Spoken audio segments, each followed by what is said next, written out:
नमस्कार सगळ्यांना, मी मोहिनी. आमची दिवाळी सासू-सासऱ्यांना खूप उशिरा चालली आहे. त्याचं कारण मी सांगते. दिवाळी झालेली ते लक्ष्मीपूजननंतर येणार होते, पण ह्यांची सख्खी चुलत काकी असं काहीतरी नाते ते वारल्या आणि त्यामुळे त्यांना तिथून हलता आलं नाही. म्हणून आत्ता दिवाळी चालली आहे. कारण ते सुतक वगैरे ते असतं ते संपलं आणि ह्यांनी पॅकिंग वगैरे केली आणि लक्झरीमधून सामान पाठवलं फराळाचं सगळं. आम्ही फराळ ऑलरेडी करून ठेवला. नंतर संध्याकाळी मी पण चिवड्यावर ताव मारला आणि हे लोक आता तुळशीच्या लग्नाचे हे फटाकडे वाजवत आहेत शेवटचे राहिलेले आणि अजून राहिलेत. हा सगळ्यात छोटा बंदा आहे आमच्या माळ्यावर. आणि नंतर रात्री कार्तिकचं दूध गरम केलं, पाणी तापायला ठेवलं कारण आम्हाला दोघांना प्यायला लागतं.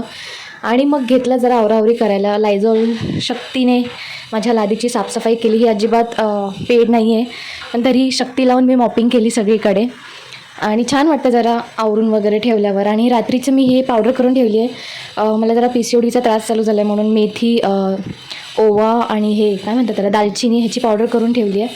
ही मी पाण्यामध्ये भिजत घालते रात्रीची आणि सकाळी उठून पिते. डायरेक्टली पिली की ती डायरेक्ट कडू लागते. आणि मग नंतर रात्री झोपताना थोडं कोमट पाणी घेतलं, जास्त गरम पण नाही. उद्या नाश्त्याची तयारी, पपई ड्रायफ्रूट हे सगळं हे करून ठेवलं आणि नित्योपासना केली रात्री माझी आणि मग झोपी